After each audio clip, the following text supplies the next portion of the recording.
And officiating today's services will be Rabbi Andrea London from Beth Emet, the Free Synagogue in Evanston.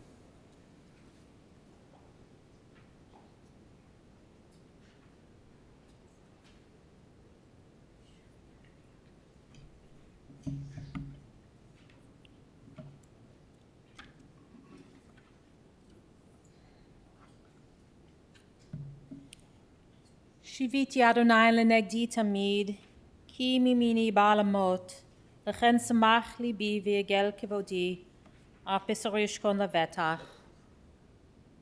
The psalmist taught, I have set the eternal always before me. God is at my side, I shall not be moved. Therefore does my heart exult and my soul rejoice.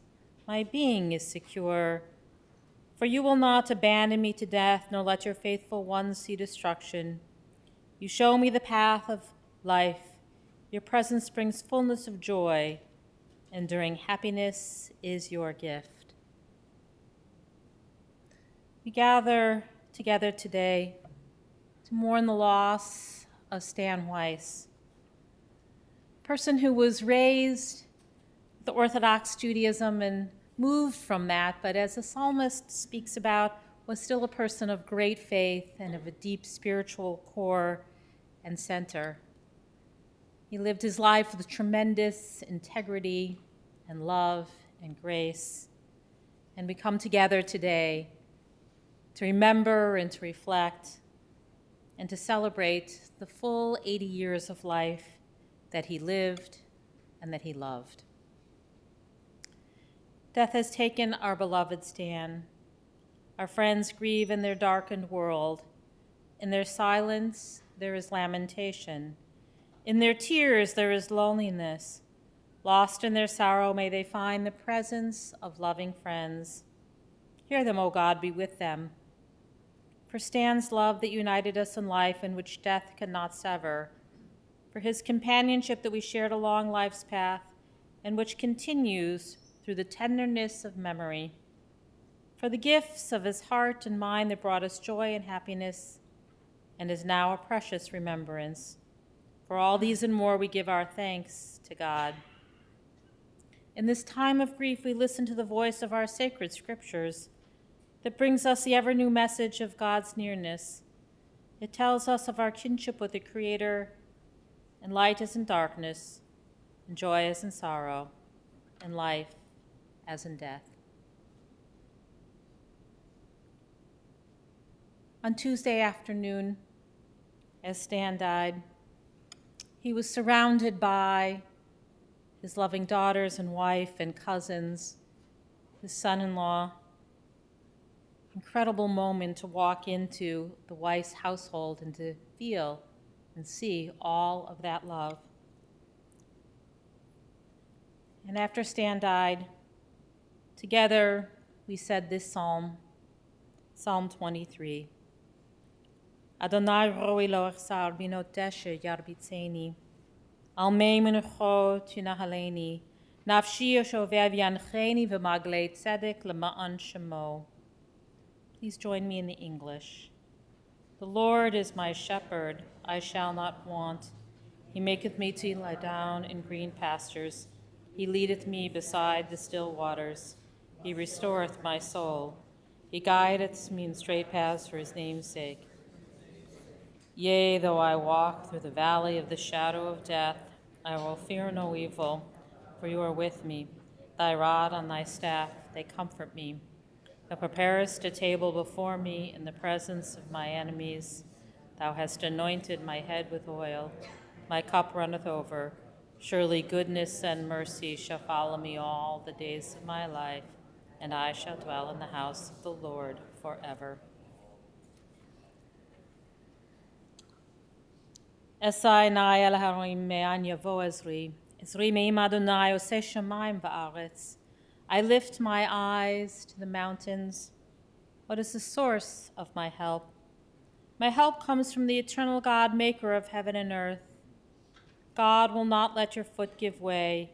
Your protector will not slumber. See, the protector of Israel neither slumbers nor sleeps.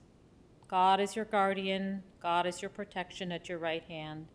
The sun will not strike you by day, nor the moon by night. God will guard you from all harm. God will guard your soul, your going and coming, now and forever. לכל זמן ועת חפץ תחת השמיים, עת ללדת ועת למות, עת לטעת ועת לעקור נטוע, עת לפרוץ ועת לבנות, עת לבכות ועת לשחוק, עת ספוד ועת רקוד. In the book of Ecclesiastes, we learn, for everything there is a season, a time for every experience under heaven, a time to be born and a time to die, a time to plant and a time to uproot what is planted, a time to tear down and a time to build up, a time to weep and a time to laugh, a time to grieve and a time to dance, a time to throw stones and a time to gather stones, a time to embrace and a time to refrain from embracing, a time to seek and a time to lose, a time to keep and a time to discard, a time to tear and a time to sow, a time to keep silence and a time to speak.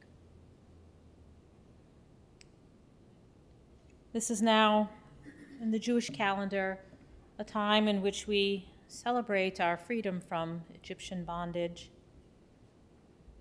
We recall our slavery.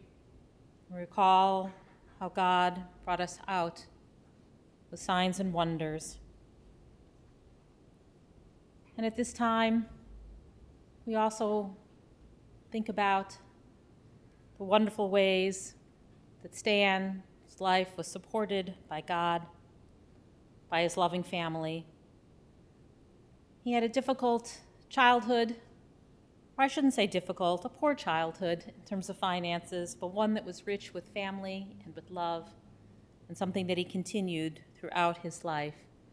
And so now as we take this time to speak about Stan's life, we recall all the richness that he gave to this world. We begin by reflecting on his life by inviting his wife of 52 years, Betty Weiss, to speak.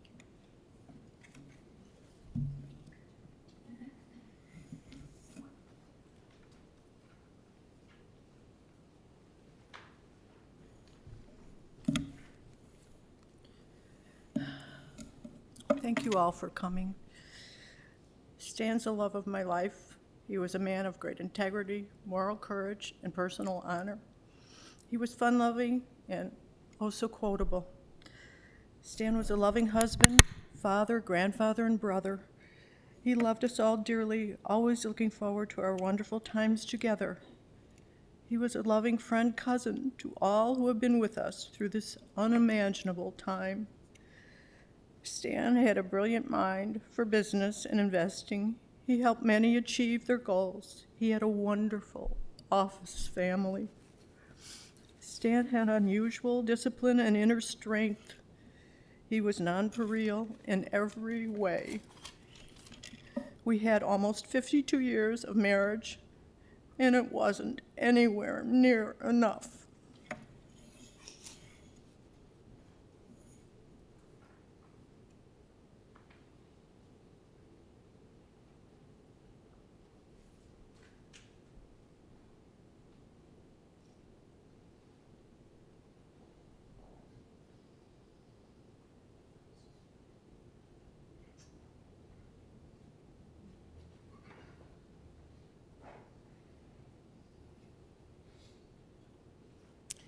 Now I'd like to invite Stan's daughter, Rebecca Weiss Coleman, and his son-in-law, Drew Coleman, to speak.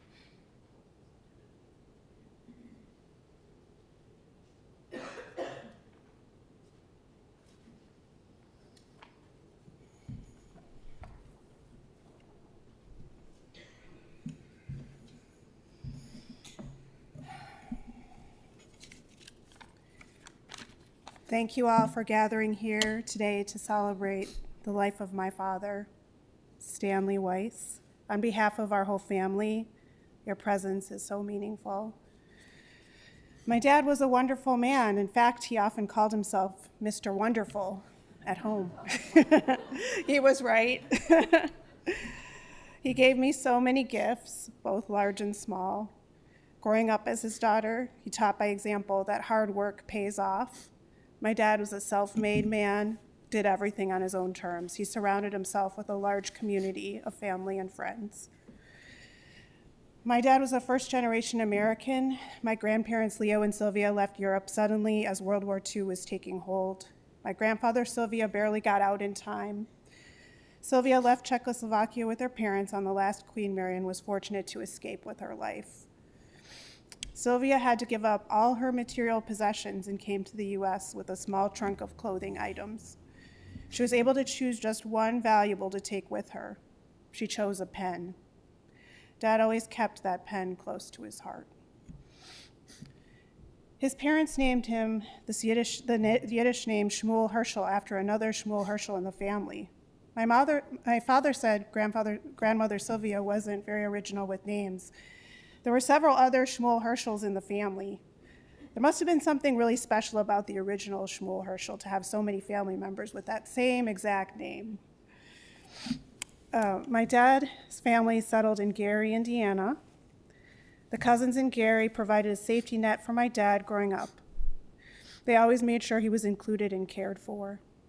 His circle of cousins he grew up with and were close with included, but were not limited to, cousins Bob, Don, Sharon, Debbie, Jerry. On the Weiss side of the family, my dad fondly remembered childhood visits with cousins Ivan, Cindy, Jeannie, Ronnie. He made countless friends along the way, including many at Horace Mann High School. He attended high school reunions and kept up with a circle of high school buddies. My Aunt Florice introduced my mother and father. My mother, Betty, was working with Florice, and she and Florice both attended Roosevelt University. It was during the Vietnam era. Shortly after the introduction, my father was drafted and sent to Korea, where he served in the Army as a company clerk. Upon his return from Korea, my parents married. My mother was a very devoted wife, and my parents are married 52 years. Some fond memories from my childhood include family trips to Door County, Wisconsin. We would rent golf carts and drive around just for fun. We didn't play much golf. We just enjoyed riding the carts around. We ate ice cream every day at Wilson's Ice Cream Shop and spent long, lazy days relaxing and spending time together. My parents enjoyed antiquing together and collecting unusual items. They liked to fill the house with unique art. My dad collected many things, including stamps, coins, watches, and of course, pens. They have a collection of several pinball machines. One of my first memories involves a trip to visit one of his close friends, Lloyd Freeze. I was about 3 at the time, and this was one of my first memories. I remember going to Lloyd's basement to play his pinball machine. My dad had me stand on a crate to reach the flippers on the pinball machine. Just like he taught me to play pinball at the young age of 3, Zoe remembers her papa having her stand on a chair to play his pinball machines in his basement. He would place his hands over hers on the flippers to guide her. My dad was very devoted to his 4 grandchildren, Zoe, Alex, Jacob, and Lizzie. We were fortunate to live close by and celebrate family milestone events together, such as my mother's 50th birthday party, my dad's 60th birthday party, my parents' 40th wedding anniversary, and 50th wedding anniversaries. We recently celebrated Dad's 80th birthday. We enjoyed many great times together over the years. My dad enjoyed excellent health until about age 78. My mother's devotion was especially evident after my dad was diagnosed with AML, acute myeloid leukemia, about 2 years ago. My mother made sure every comfort measure was taken for my dad. Many of his treatments were through North Shore University Health System, which is a few blocks from the house. Mom would take him back and forth, make sure he was comfortable in every possible way. He received his treatment from a team of doctors, including North Shore, Northwestern, University of Chicago, and MD Anderson. He was on 4 portals communicating with physicians to obtain a personalized treatment plan to ensure his treatment was the most cutting edge possible. Although he had no medical training and limited science background, he was reading medical journals and studying up on blood disorders. He last communicated by portal to one of his physicians at MD Anderson sometime last week. Cousins from all over the country were calling every day to check on him. Dr. Bob Wolf, Dr. Jimmy Wolf were calling every day to check on him, to use their networks to ensure my dad was doing everything possible to optimize his care. They were double and triple checking every medical decision. His journey was rough at times. Treatment for AML is intense, and the chemo regimen causes many side effects. He never complained. He had an optimism about life that he brought to his approach to his disease. You have to be present to win, he kept saying. If a treatment could buy him just a little more time, he thought he had a chance for a cure.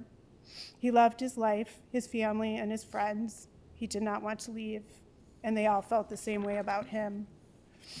The phone was ringing with client calls just about until a week and a half ago. He didn't keep working because he had to. He worked because he wanted to. He loved helping people with finances. He took pride in making people's money grow for them, helping friends and family pick investments and grow businesses. There are countless examples of individuals and businesses who owe their success to his creative and brilliant business sense. Dad taught me how important it is to be real and honest with others, to let people see the real you, to lead a life of integrity, to find the humor in life. Most of us know that my dad was a semi-professional level poker player. He went to the World Series of Poker many times, often with cousins Bob and Don. He helped edit a book on blackjack odds and rules, including counting cards. Sometimes he would say phrases like, "If you don't know who the sucker is at the table, then it's you." At one time, he regularly played with film critic Gene Siskel. We asked, what was it like to play poker with someone famous like that? He would say, "I really enjoy getting his autograph on a check." My dad was a brilliant man in so many ways. He could multiply large numbers in his head. He could calculate odds in his head. He had a photographic memory. He could talk on just about any subject. I'll miss those talks, and so will countless others. I'll miss him every day. He'll live forever in my heart. My love will last forever. May your memory forever be a blessing. During difficult times, my dad would read the poem Invictus, which I'll share with you. It embodies his approach to his illness. Maybe I'll put this one. Okay.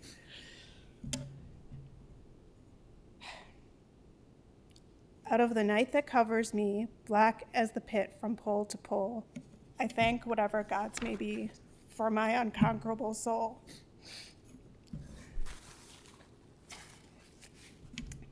In the fell clutch of circumstance, I have not winced nor cried aloud.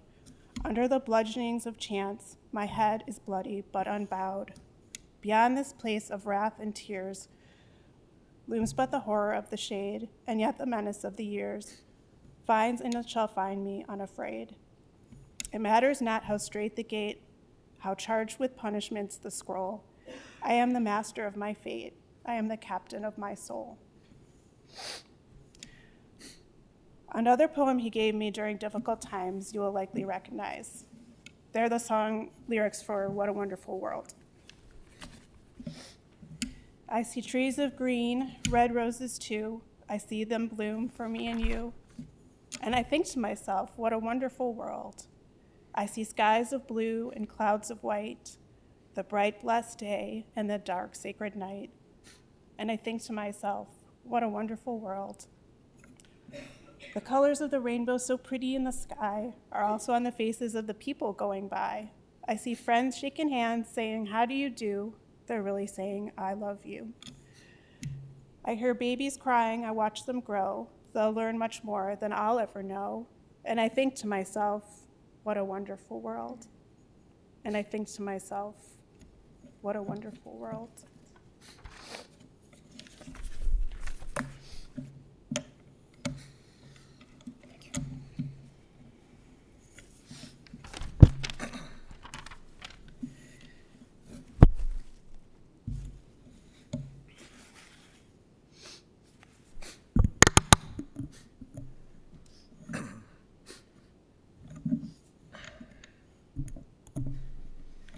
It's a true honor and privileged to be here to share my sentiments about Stan Weiss. He was an incredible person, and I had the good fortune of being his son-in-law. What I share today are my stories, and these stories are my tribute to Stan Weiss. There's an expression that you marry your spouse, and by extension, you marry your in-laws. I won the lottery twice. I met Stan and Betty during my first trip to Evanston as a college senior. I was 22 years old, and Rebecca and I spent that spring break traveling to my parents' home in Michigan and to her parents' home in Evanston. And on the drive to Evanston, Rebecca prepped me about meeting her dad. She said, "My dad can be intimidating."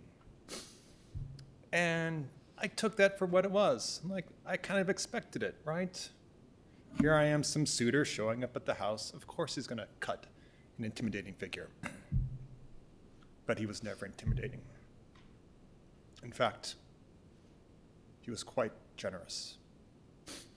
It wasn't that trip, but it was a trip later that summer where Rebecca and I decided to go to the beach.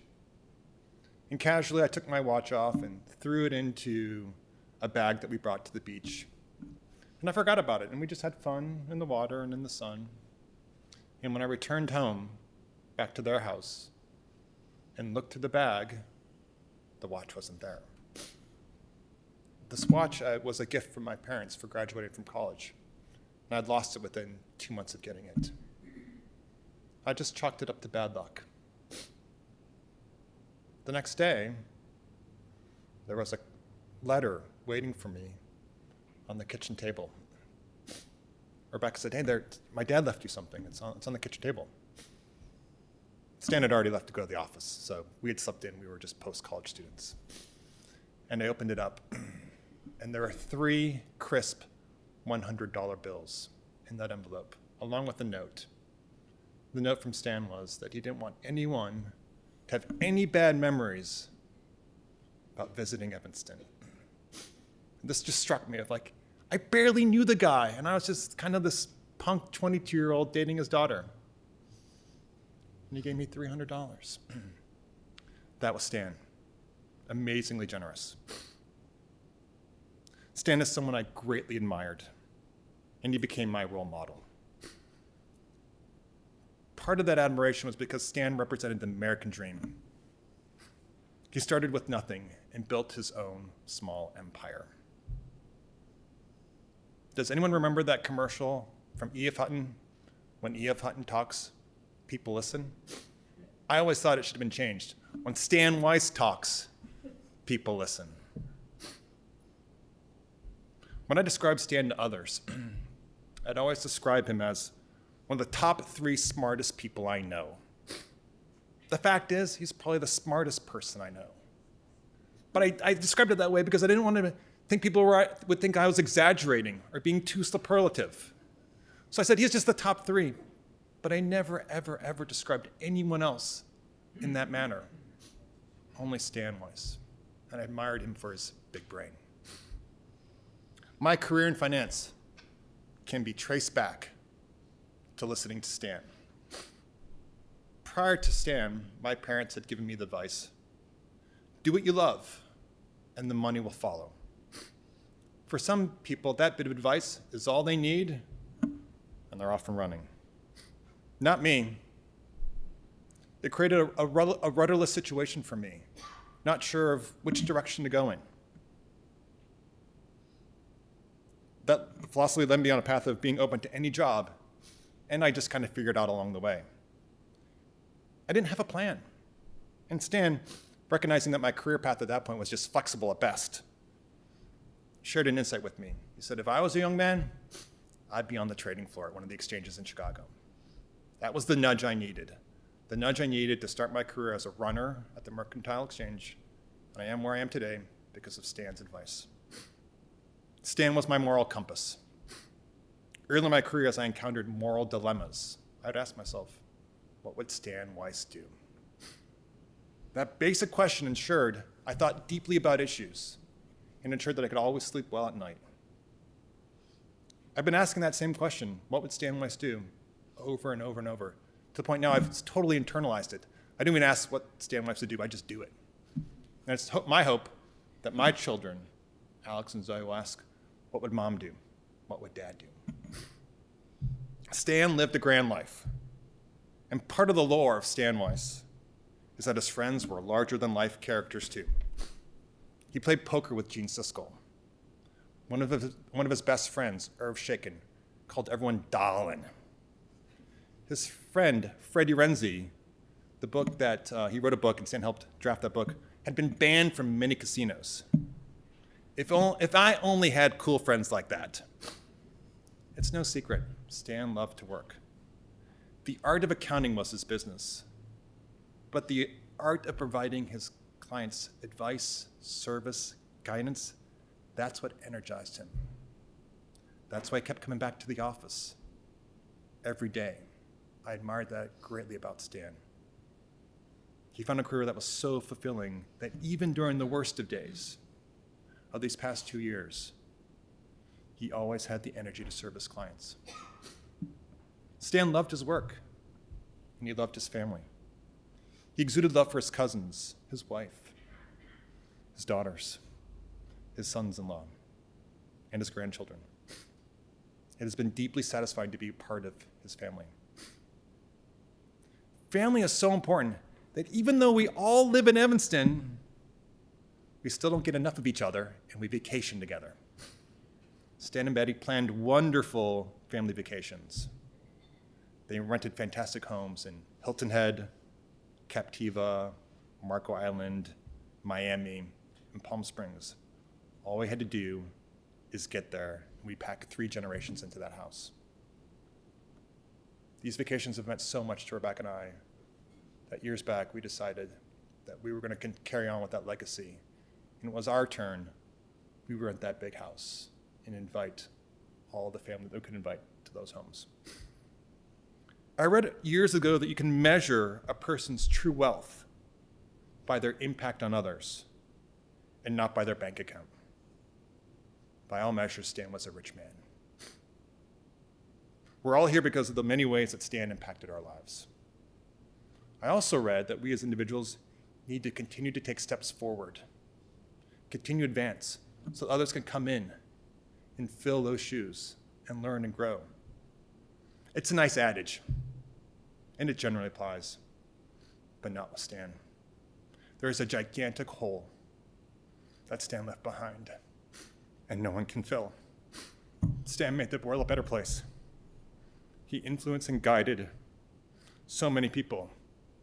He was the center of our universe, and we're all lucky to be in his orbit. The last story I want to share is my last one-on-one conversation with Stan on Sunday. It was the conversation between two fathers who have daughters, and our protective nature towards our daughters. I shared with Stan that I would continue to watch over and love his baby girl and protect her and do everything in my power to make sure that she was always okay. Later that evening, as I said goodnight to Stan and shook his hand, he held my hand tightly. If you know Stan, he's not very touchy-feely, but he wouldn't let go. He held my hand and held my hand and held my hand. And what he was saying was, thank you. Stan, thank you for being you for the past 80 years. We love you and miss you.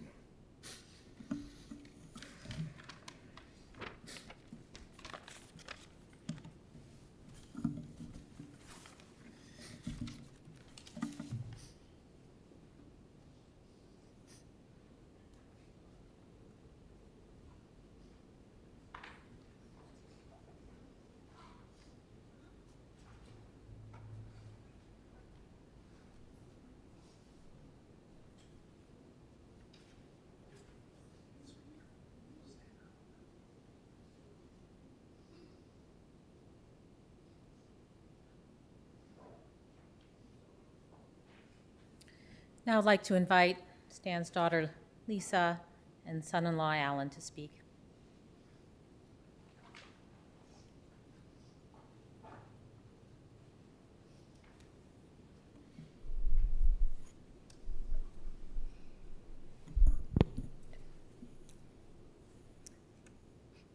Well, I'm Lisa Weiss. I'm Stan Weiss's daughter, and something I'm so proud to say.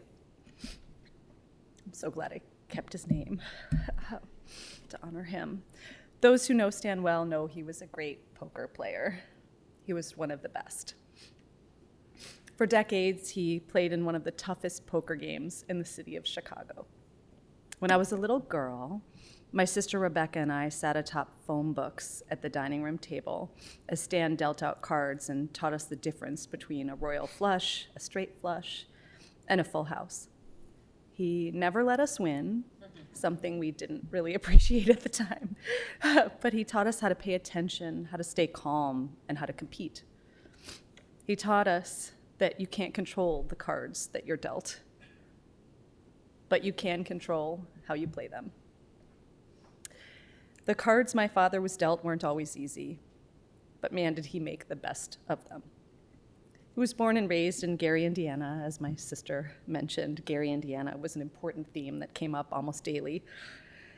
He didn't have much money, but he had an incredible family, his sister Florice, his parents, and an extended family of cousins who were like brothers and sisters to him. Many of them are here today. To help make ends meet for his family, Stan started his first job at age 10. He had a paper route. He delivered the Herald American and the Daily News on the streets of Gary. At age 12, he cut the grass and watered the lawn outside his apartment building to help his parents save $5 off the monthly rent. He went on to make cannolis on Million Dollar Pier in Atlantic City, New Jersey. He worked in the steel mill at Gary Sheet and Tin and U.S. Steel. He drove a taxi, something he was very proud of. He knew every street in Chicago because of it. I used to joke with him that I think it wasn't very long that he drove a taxi, but I think he told the story as many times as, if he drove it for a month, he told us, the story probably 1,000 times. He was a brilliant mathematician, and he was able to work his way through college at Roosevelt University, commuter school in Chicago. He was drafted by the United States Army and served in Korea during the Vietnam War. Thanks to an introduction from his sister Florice, he met my mother, Betty, before he was deployed. After Stan completed his service, my parents got married, and Stan parlayed his talent for math into public accounting. In 1977, he became a partner at an accounting firm, and he worked his way up to become president of this outstanding accounting firm in Chicago. Many of his colleagues are here today and have worked together for 3 and 4 decades, including Janie Dellinger, who has worked with Stan for 45 years, since the time she was only 19 years old. I credit every privilege I've had in life to the sacrifices my father made alongside my mother. I was able to go on vacation as a child. It's something Stan never had the privilege to do, really, during his own childhood. We spent many summers in Door County, Wisconsin. We drove to Florida. We went to Disney World, Mount Rushmore, Boston, New York City, and more. He gave me what he never had. He paid for my college education with his poker winnings. He brought his credit card to the bursar's office and put it on his credit card. It was amazing. He showed me how to live my life. He never talked behind anyone's back. If he saw someone in need on the side of the road, he pulled over and he helped. He showed me how to do that. I do that always. When I see someone in need, I make a U-turn. I do whatever it takes to help somebody when I see someone in need because of my dad and what he showed me. He never said to do it. He just did it, and I learned. He was the most generous person I've ever known. He always answered the phone when people called, even when he was extremely sick. We couldn't believe it. He was answering phone calls because he just wouldn't let people down. He loved birds. He loved eagles and cardinals especially, and he loved to walk along the water on a pier. He had the best sense of humor, a dry English humor with impeccable timing and the heartiest laugh. Alan can do it really well. He told the truth. He was real. He said what he meant, and he did what he said he would do, always. That's rare. Unexpectedly, he gave me one of the greatest gifts imaginable when I was a teenager. He introduced Rebecca and me to our sister Jolynn, his daughter from a prior relationship. And our relationship with Jolynn has been a blessing to Rebecca and me.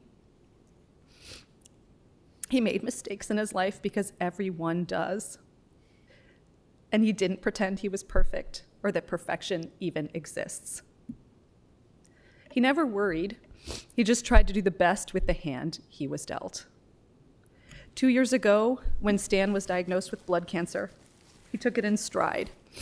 He spent time with his family every moment he possibly could, with his family and his grandchildren, Zoe and Alex, and my children, Jacob and Lizzie, who adore him, and he adored them. He fought cancer like it was his job. And anyone who shares this burden knows it is a 24-hour job. Stan studied his disease. He read research papers, consulting experts around the country and learning every detail of how blood is formed in the marrow. My sister Rebecca held the role of daughter and doctor, helping him navigate the medical establishment with intelligence, grace, and love. My mother cared for him relentlessly with superhuman strength and love.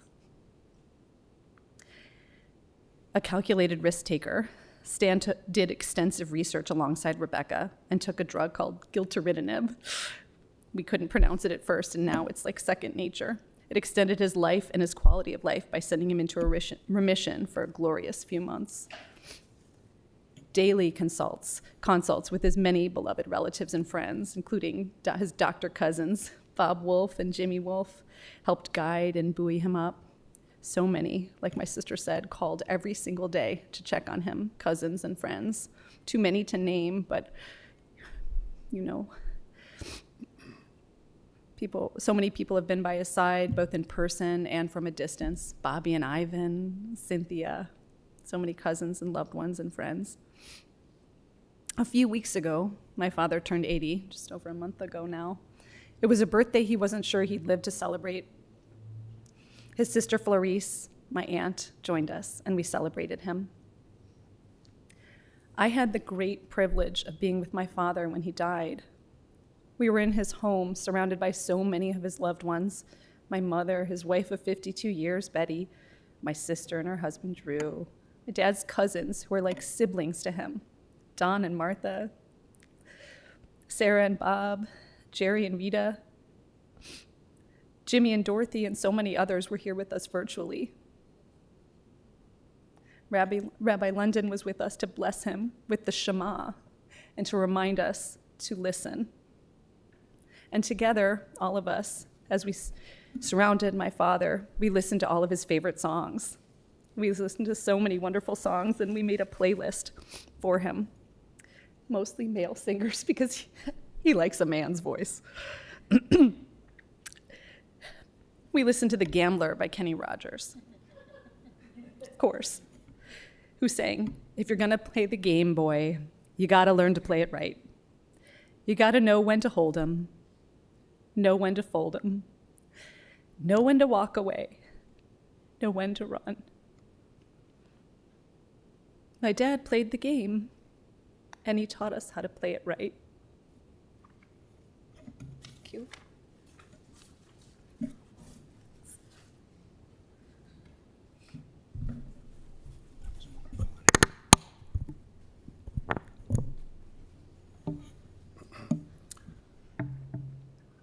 There are many traits, many exceptional traits to focus on, but thinking about everything, what really stuck out to me was how Stan would always broaden the concept of family.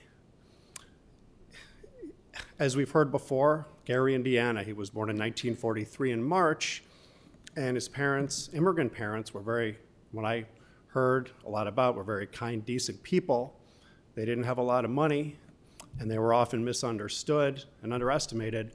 But from such an early age, clearly a strong sense of family was instilled. And as Stan carved out his own path, he certainly kept that up. He kept in touch with all the cousins and family members and brought into his orbit so many people along the way. And that's, even just coming here today, seeing you and hearing from people makes me appreciate how outstanding he was at that. He was so unique. It's unlike anybody else that I've ever known. He made everybody feel so welcome and so special and just went so much above and beyond to include everybody. When we were getting married, Lisa's and my wedding, he invited all my friends, he'd never met them, maybe one of them, into the Weiss family suite at the Drake Hotel. And it was such a nice gesture. I hadn't seen anything like that before. And there's so many examples of that. My cousins, Arlene and Andy and Sam and Lou, they used to regularly host Thanksgiving. They hosted for 25 years, and then one year they had some problems with their roof, and so Stan, Betty said, they're coming to our house. Always so inclusive, always so kind.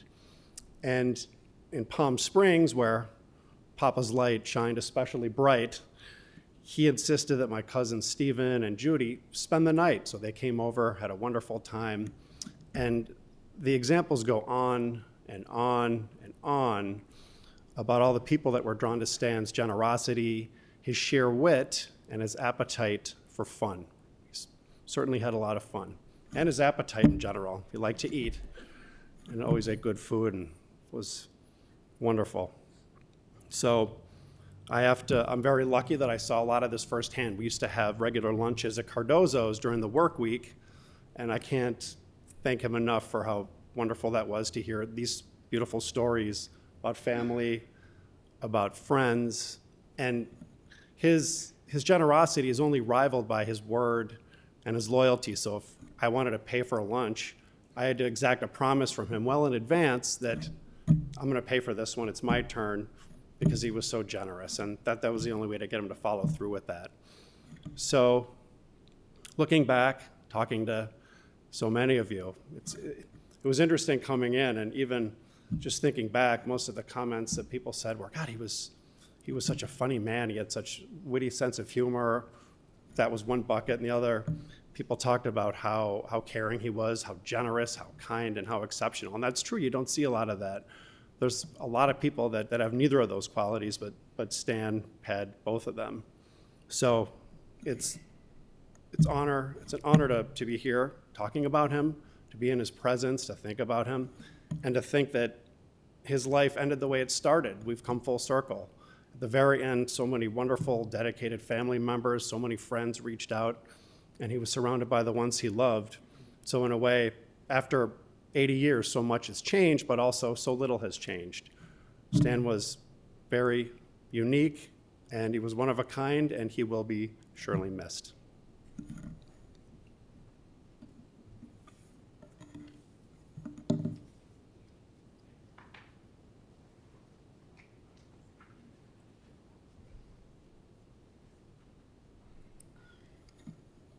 As we have heard, Stan grew up in a very close-knit family in Gary, Indiana.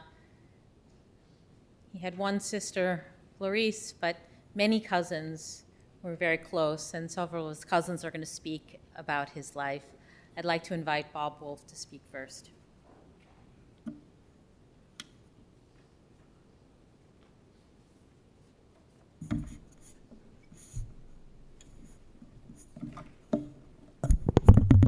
I knew Stan from the time I could walk and talk.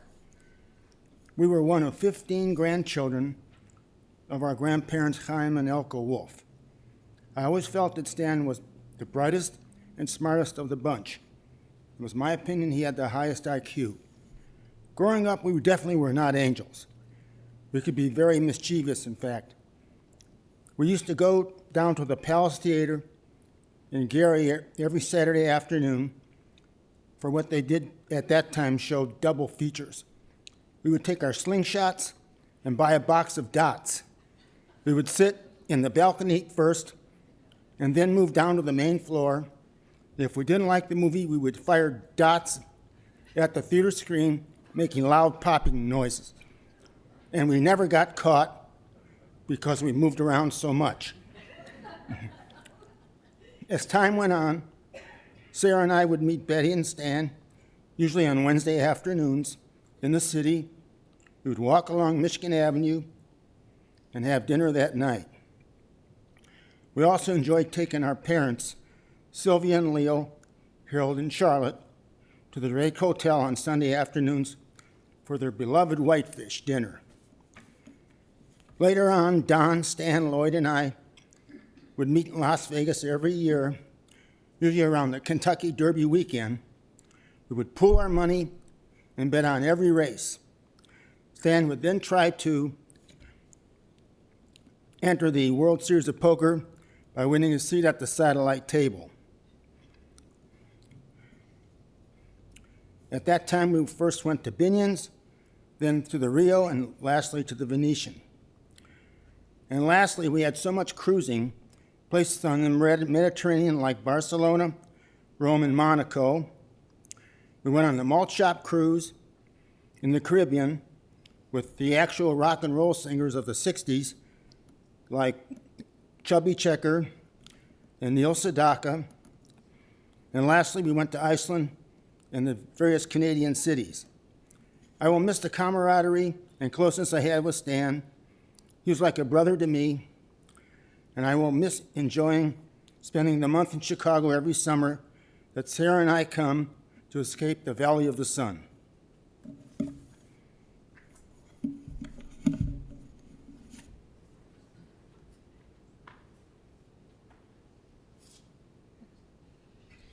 And now I'd like to invite Stan's cousin, Don Benovitz, to speak.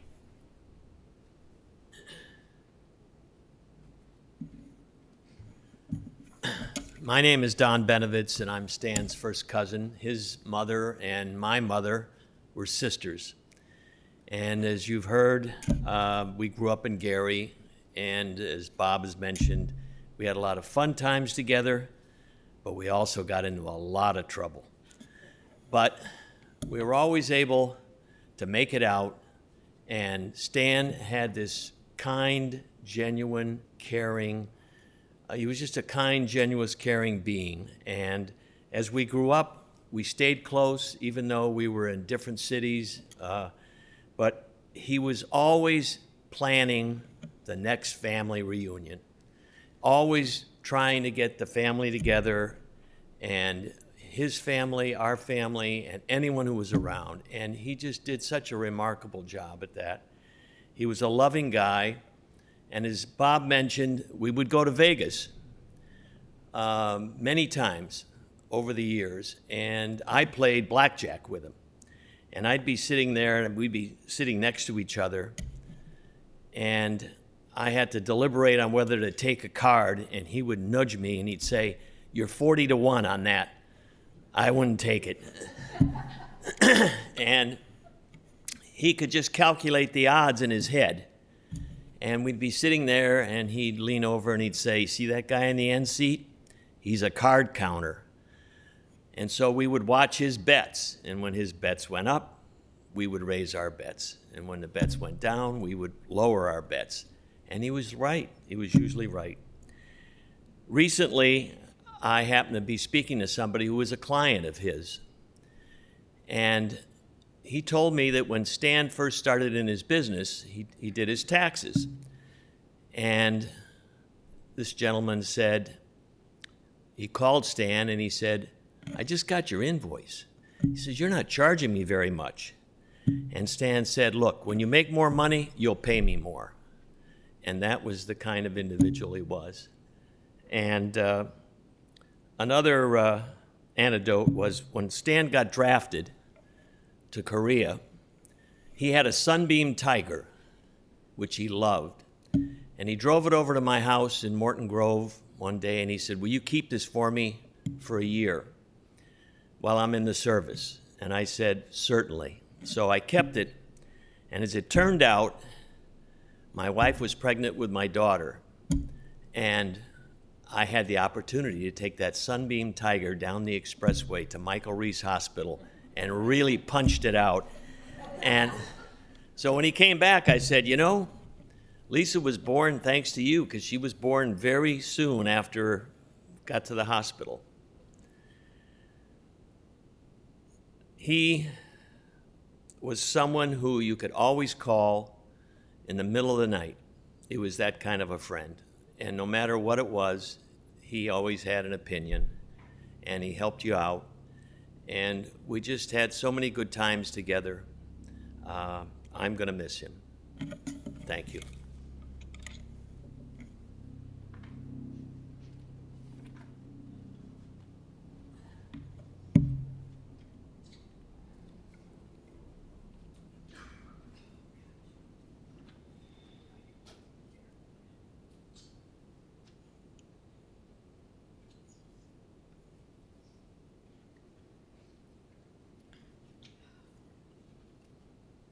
What a wonderful tribute and great stories about Stan Weiss.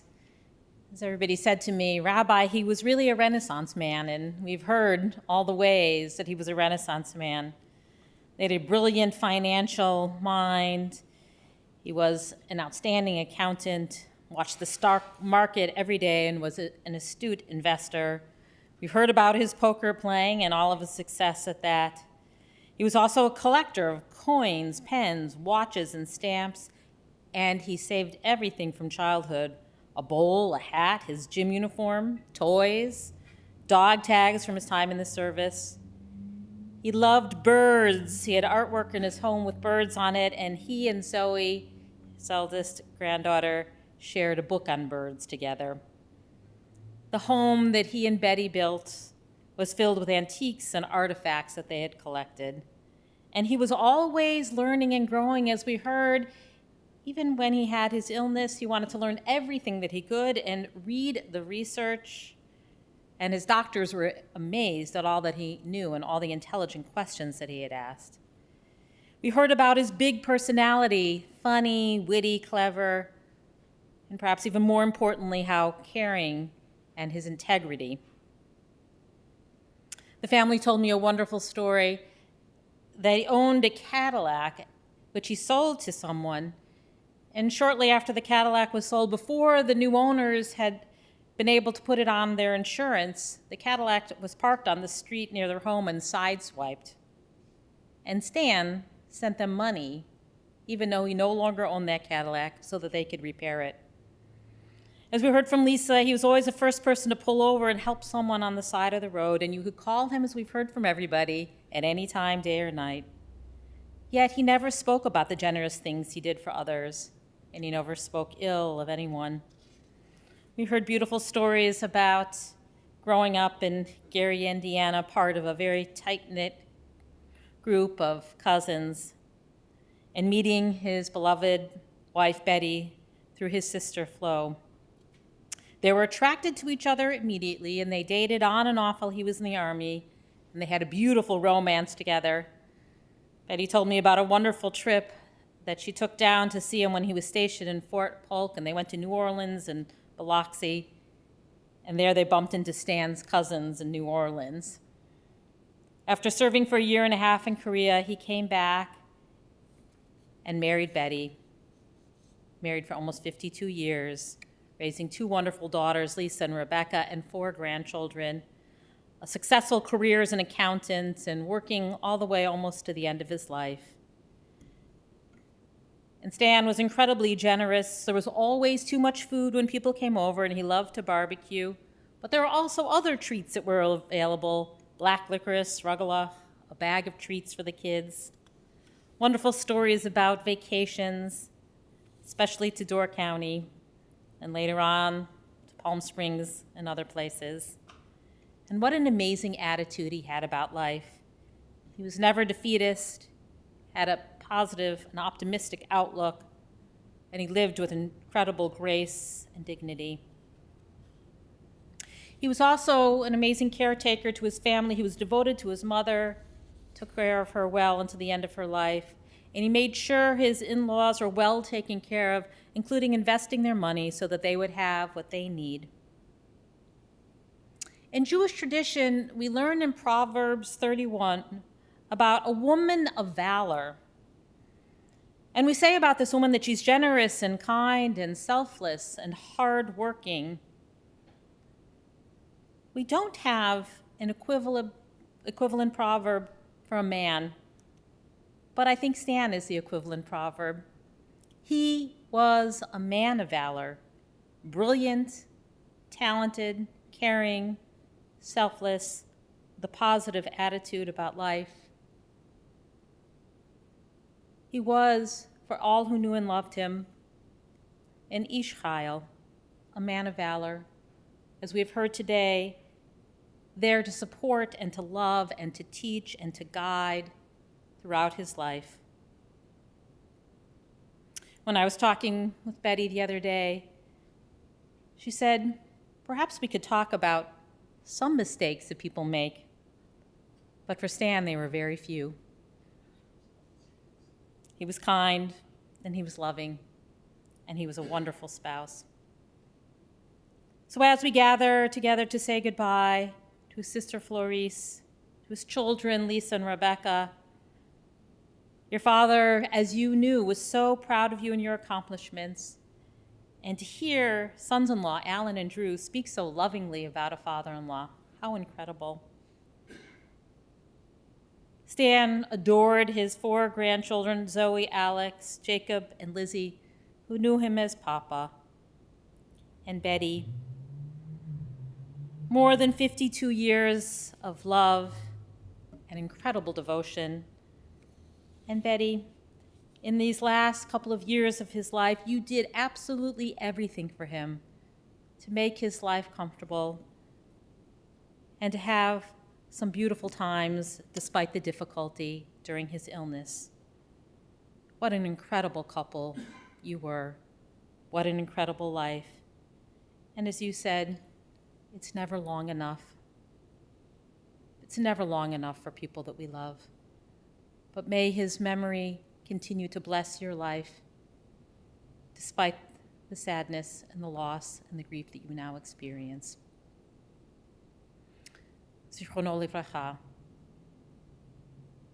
Stan's life was a blessing, and he was an Ish Chayil, a man of valor. We now take a moment to offer in our own hearts some personal prayers for Stan and for his loving and grieving family at this moment.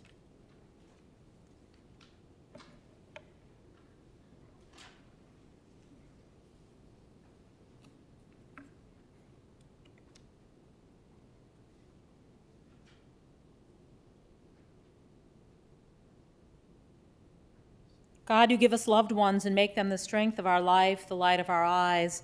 They depart and leave us bereft on a lonely way. But you are the living fountain from which our healing flows. To you the stricken look for comfort and the sorrow-laden for consolation.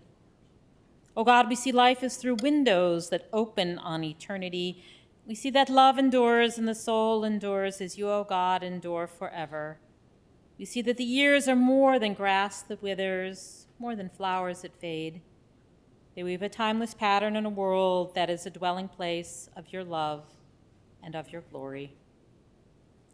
Please rise as you are able for the memorial prayer. El Malei Rachamim.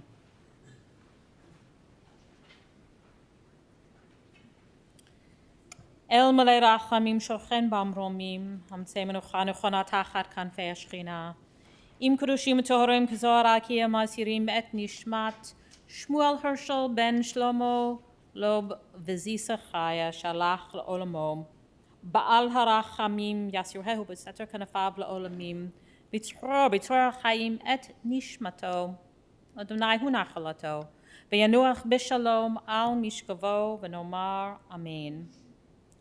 Compassionate God, eternal Spirit of the universe, grant perfect rest in your sheltering presence to Stanley Weiss, who has entered eternity. O God of mercy, let him find refuge in your eternal presence, and let his soul be bound up in the bond of everlasting life. God is his inheritance. May he rest in peace. And let us say, Amen. Please be seated.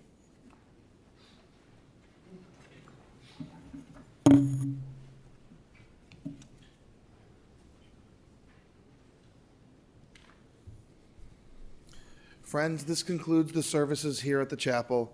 The interment and burial services will continue at Memorial Park Cemetery in Skokie. For those of you traveling with us in the funeral procession to the cemetery, please do keep the following safety precautions in mind. Please make sure that your bright headlights and your four-way hazard flashers are on at all times. Please be sure to obtain an orange funeral safety sticker for your windshield, and we will be providing several of the cars throughout the procession with a magnetic orange flag to be placed on top of your car. Please travel as safety permits to the car in front of you to avoid any gaps in our procession. For your own safety and security, I would suggest not speaking or texting while driving to the cemetery and the funeral procession. Following the interment, the family will be together at the Weiss residence at 819 Roslyn Terrace in Evanston. They'll be together again today as they return from the cemetery until Shabbat and resuming tomorrow from 5 until 9 p.m. The family has also requested that any memorial contributions in his memory to either the North Shore Evanston Kellogg Cancer Center, the Leukemia and Lymphoma Society, or to Beth Emmet, the Free Synagogue. All of that information, and again, that information regarding the Shiva is available in the service folder that you should have received for when you came in. If you do not receive one, we do have those for you as you leave. And for those of you joining us online, all of that information is also available on our website at chicagojewishfunerals.com. The following individuals have been asked to serve as pallbearers: Donald Benovitz, Drew Coleman, Martha Fagan, Ivan Rittenberg, Alan Turkheimer, Robert Wolf, and Sarah Wolf. And the following individuals have been asked to serve as honorary pallbearers: Andrea Davids, Rita Flynn, Jerry Levine, and Roberta Rittenberg. At this time, I would ask everyone to please rise and stand in place. We'll ask for the pallbearers and the honorary pallbearers to come forward to my right as we escort the casket, the family, and the clergy from the chapel.